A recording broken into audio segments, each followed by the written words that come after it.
Salut à tous et bienvenue dans ce nouvel épisode de la semaine du Valcan, votre newsletter audio qui vous partage les médias et des infotech à découvrir pour passer une bonne semaine. Aujourd'hui, je vous parle de la semaine 4 qui va du 20 au 26 janvier. Alors, cette semaine, j'ai bingé la saison 2 de Castlevania Nocturne. J'avais beaucoup aimé la première partie de la série. J'adore l'univers de Castlevania. Ça a été un de mes premiers jeux vidéo sur Super NES. Et j'avoue que ça me donne plein d'envie de JDR dans cet univers sombre et gothique. Je vais plancher là-dessus. Alors, peut-être avec du Monster of the Week, peut-être avec de l'OSR type BSH ou Fléau. Je sais pas trop encore, je vais voir. En tout cas, il y a des tests qui vont venir parce que faut que j'essaie de trouver la bonne formule. J'ai vu aussi une vidéo qui explique c'est quoi DBT. Alors, une vidéo assez simple qui explique les grands principes de DBT, qui est un outil de plus en plus plébiscité dans le monde de la gestion de données et qui permet en fait d'appliquer des transformations en SQL directement sur les pipelines de données. J'ai vu aussi l'épisode C'est quoi la data de Blef, un petit dessin animé pas mal sur ce qu'est la donnée.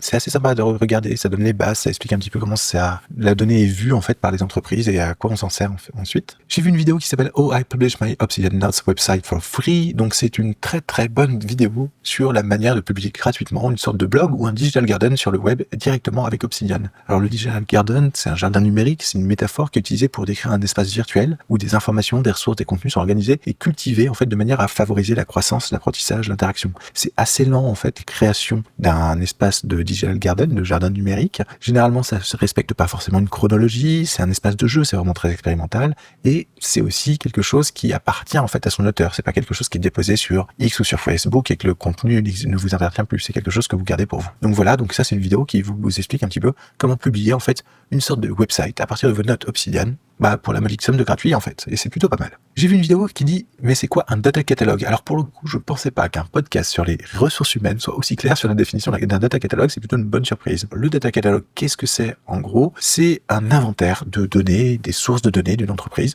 une sorte de base de données qui répertorie en fait les données par catégorie. Ça contient pas de données en soi, ça contient ce qui les caractérise, leur structure, leur localisation, leurs sources. En fait, il s'agit d'une référence centralisée pour toutes les personnes qui utilisent des données dans l'entreprise, et c'est vraiment très important, notamment quand on commence à mettre en place de la gouvernance de données, c'est-à-dire savoir qui utilise quoi, quelle sécurité, etc. Étonnamment, ce podcast est très très clair sur ce qu'est un data catalog et j'étais plutôt étonnamment surpris, plutôt agréablement surpris d'ailleurs. J'ai vu une vidéo qui s'appelle Pivot Tab Metabase Tutorial, donc on parlait de Metabase la semaine dernière, donc cet outil de Self BI.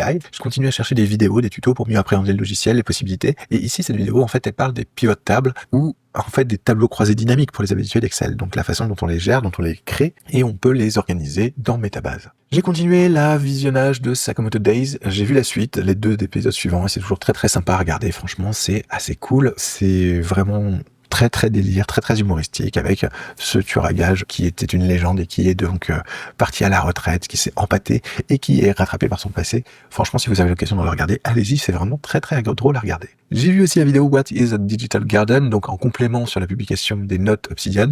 Cette vidéo, en fait, c'est une vidéo sur l'idée derrière le Digital Garden, ce que cela implique. Donc, ça vous donne un petit peu les mêmes thèmes que ce que je vous ai donné pour le Digital Garden, mais ça va vous expliquer plus loin, un petit peu mieux. J'ai vu une autre vidéo sur What is Data Catalog, donc une autre application, c'est peut-être un peu moins grand public et en anglais sur le Data Catalog, mais j'ai trouvé ça intéressant. J'ai vu aussi 3-Way Pocket Notebook Will Change Your Life Forever, donc ça c'est par la personne qui a créé la méthode Bullet Journal, et j'ai pas été vraiment convaincu par cette vidéo. Le conseil que je vais quand même retenir, c'est de pivoter les petits carnets en A5, ce qui pour le coup est une bonne idée, plutôt que de l'utiliser vraiment en mode carnet ouvert comme un livre, en fait de le pivoter et d'utiliser avec la charnière vers le haut et donc la couverture vers le haut et d'utiliser comme si on avait une page plus grande devant nous.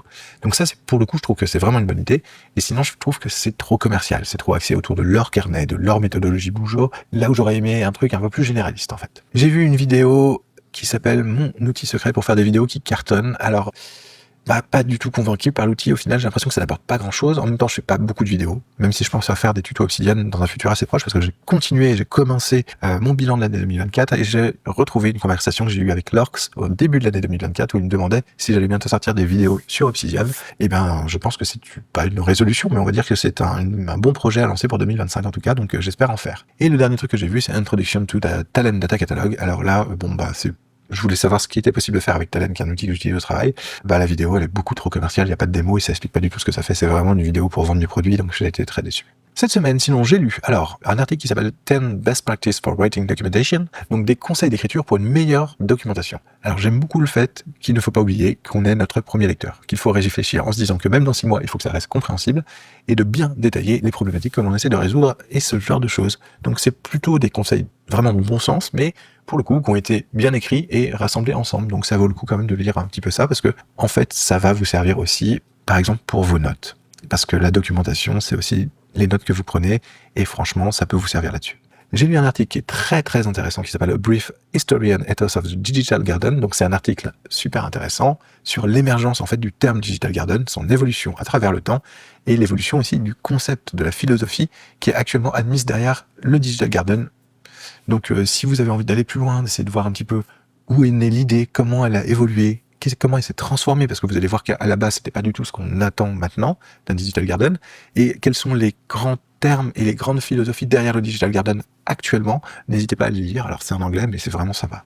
Sinon j'ai continué ma lecture de comment prendre des notes intelligentes, donc je m'y suis remis récemment, j'essaie de voir comment je pourrais utiliser ces idées pour mes projets pro, mes projets perso. J'arrive à débloquer 2-3 trucs, donc je suis assez content. J'ai recommencé la lecture de Monster of the Week, le Tome of Mysteries, donc je me suis remis à la lecture des suppléments pour Monster of the Week, parce que c'est un jeu que j'aime beaucoup et qu'en fait, il y a énormément de matière dans les suppléments, donc les relire pour ressortir des choses, ça peut toujours servir, et notamment suite au visionnage de Castlevania Nocturne. Donc j'espère trouver des idées, des inspirations pour proposer en fait un cadre, une mythologie cool qui pourrait caler l'univers de Castlevania. J'ai vu un petit article aussi qui est intéressant qui s'appelle les réseaux sémantiques sur Wikipédia. C'est sur la gestion de connaissances. L'idée des réseaux sémantiques, ça ressemble assez fortement au graphe d'Obsidian. Alors un réseau sémantique, qu'est-ce que c'est ? C'est un graphe qui est marqué et qui représente en fait des connaissances. Les sommets en fait vont être des concepts, les liens vont être en fait les relations entre ces concepts, et ça peut être donc orienté, c'est-à-dire qu'on peut avoir une flèche qui va de l'un à l'autre, etc. Par exemple, on a mammifère, et mammifère, ça va donner un chat est un mammifère, donc le chat va avoir une flèche vers mammifère, un ours est un mammifère, donc voilà, et à côté on va avoir une autre brique qui est le concept de fourrure, et le chat et l'ours vont faire des flèches vers fourrure. Mais on peut avoir des flèches bidirectionnelles très simplement. Et en fait on retrouve un peu la philosophie du graphe dans Obsidian.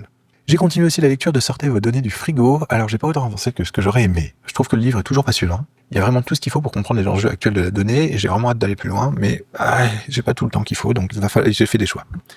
J'ai lu aussi l'article de Gulix sortir la tête du nuage. Alors c'est un article un petit peu autour de sa pratique, autour des GAFAM, des clouds, etc. Et sans étonnement, c'est une réflexion assez proche de ce que j'ai entrepris aussi. Sortir vraiment des GAFAM, garder ses créations, s'assurer que les services permettent de sortir facilement. J'imagine que quand on travaille dans l'informatique, en fait, avec les coûts des clouds, AWS, GCP, Azure, etc., en entrée et surtout en sortie, on a été beaucoup plus sensibilisés plutôt à ce genre de choses. Et effectivement, à l'heure où toutes les CGU changent pour l'IA et pour des raisons politiques, on va revenir après dans les podcasts, je pense qu'il faut faire de plus en plus attention. Et j'ai lu un article de Anna Lekenf, Your Brain is Uncertainty, The Neuroscience of Navigating the Unknown. C'est un article en fait sur comment gérer l'incertitude, comment essayer de gérer avec le fait que notre monde moderne change continuellement et qu'il faut s'adapter. Il faut en fait considérer que tout est une expérience, une opportunité, et potentiellement vous serez moins anxieux. En fait, il y a plusieurs études derrière qui sont citées, qui prouvent en fait que quand on arrive à changer un petit peu la façon de voir les choses, plutôt que de se dire que c'est quelque chose qu'il ne faut pas rater, ou qu'il y a un challenge, donc un challenge ça peut entraîner un échec. Une expérience, elle, par défaut, n'est jamais un échec. Une expérience donne des résultats, et on analyse les résultats, s'ils ont des positifs, négatifs, etc. On en prend des notes et on essaie d'avancer. Et en gros, quand on arrive à réfléchir un petit peu comme ça, on arrive à être moins anxieux, en fait. Donc, comme je le disais, l'auteur cite de nombreuses études, et il y a des choses qui sont intéressantes et qui sont pas mal à essayer de sortir. Après, on va pas se mentir, changer de mindset du jour au lendemain pour se dire que rien n'est un challenge et tout est expérience, je pense que c'est pas réaliste. Mais se dire qu'on peut essayer effectivement quand on est conscient d'un truc qui nous stresse un petit peu ou qu'on commence à être un petit peu anxieux dessus, se dire ok, est-ce que ça je suis en train de jouer ma vie dessus, qu'est-ce qui se passe si je rate, est-ce que ça peut pas être considéré comme une expérience et je peux pas en retirer quelque chose même s'il s'agit d'un échec ou même si l'expérience s'avère négative, est-ce que je peux pas retirer des choses en me disant par exemple ok, je n'ai pas été pris pour ce boulot, mais dites-moi sur quoi j'ai péché, comme ça je pourrais m'améliorer la prochaine fois, par exemple. Enfin voilà, c'est un peu comme ça que j'ai compris l'article, donc n'hésitez pas, si vous avez d'autres interprétations, je serais ravi d'en discuter avec vous. Cette semaine, du coup, j'ai écouté déjà 3 épisodes de Tech Café, donc après ISS, d'autres stations spéciales, Meta sous X et vidéo de Million Gore. Alors, ce que je retiens un petit peu de tout ça, parce que franchement, allez les écouter, les deux Guillaume font un travail merveilleux sur la tech et l'actualité tech, et notamment l'actualité de l'IA et la vulgarisation autour de l'IA, je trouve ça génial.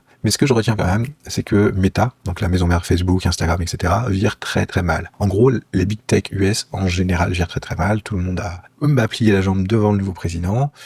C'est compliqué, il y a de plus en plus de choses qui se passent mal. On a vu récemment donc des pubs pour des pilules abortives, donc des pilules le lendemain, des pilules d'avortement qui étaient supprimées, les comptes dégagés. On a vu plein de choses comme ça. Donc on commence déjà à réduire le spectre de ce qui est visible sur ces réseaux-là, qui pour des réseaux qui sont dits grands combattants de la liberté d'expression fait doucement rigoler. Mais voilà, donc je trouve que là, les réseaux sociaux deviennent vraiment problématiques. En fait, les réseaux sociaux des grosses sociétés deviennent vraiment problématiques puisque ce ne sont plus des réseaux où on va échanger, où on va faire des liens avec des personnes. Ce sont devenus en fait des espèces de chambres d'écho de la philosophie, de la politique américaine actuelle et qui n'est pas foncièrement quelque chose qui est en accord avec mes principes. Alors je retiens aussi donc que Mastodon vient d'une fondation européenne, donc si vous cherchez un autre réseau social qui n'était pas sous le coupe des GAFA, le voilà. Donc c'est un réseau décentralisé, le principe même de Mastodon et les développeurs etc. deviennent une fondation européenne. Bon ça je l'ai pas appris dans Tech Café, je le savais déjà vu que je suis pas mal sur Mastodon, j'en avais déjà entendu parler, mais voilà, il le relaye et Guillaume Podjasa a toute une tirade dessus que j'ai beaucoup aimé. Je vous invite d'ailleurs à écouter sa tirade autour de Facebook et de Meta parce que je trouve qu'il a entièrement raison. Voilà, sinon on a aussi dans ces épisodes l'avenir des IA avec les LCM, les Large Concept Models, et on arrive à des modèles où en fait on n'a plus des modèles de langage mais des modèles de concept. Donc on a une sorte en fait de mythe de Babel de l'IA. Je trouve ça au final assez poétique de dire qu'on va s'abstraire du langage pour faire tourner des IA, donc c'est assez sympa. Et d'ailleurs, si Guillaume m'écoute, à votre avis, à quand un modèle nommé Scénar après celui qui s'appelle Sonar ? Là, on arrive dans quelque chose où on va unifier toutes les langues au final. Et sinon, j'ai écouté l'épisode de Data Driven 101, le podcast IA, donc c'est sur l'optimiser le management et la performance RH grâce à l'IA.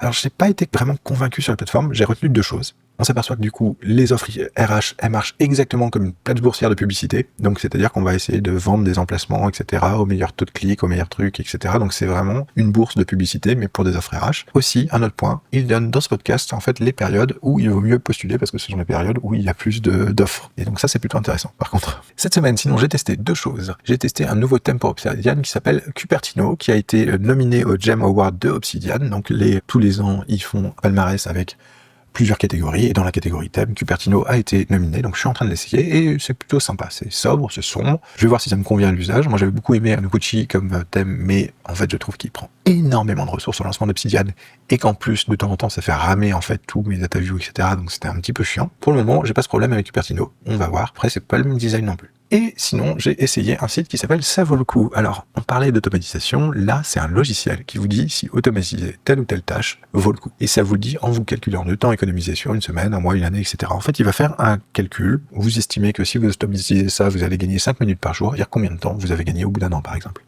Et du coup, faites l'exercice sur certaines tâches, mais c'est assez impressionnant, même quand on se dit qu'on va économiser que, 20 minutes par semaine. En fait, on arrive au bout de l'année avec un sacré cumul. Et sinon, cette semaine, j'ai joué à un jeu qui m'a vraiment captivé, c'est Kentucky Road Zero. Et en fait, pour le moment, j'ai fait le chapitre 1, j'ai commencé le chapitre 2, j'ai adoré l'ambiance qui se dégage du jeu. C'est un point and clicker à l'ancienne, avec des graphismes qui sont très cubiques, qui jouent beaucoup sur les ombres.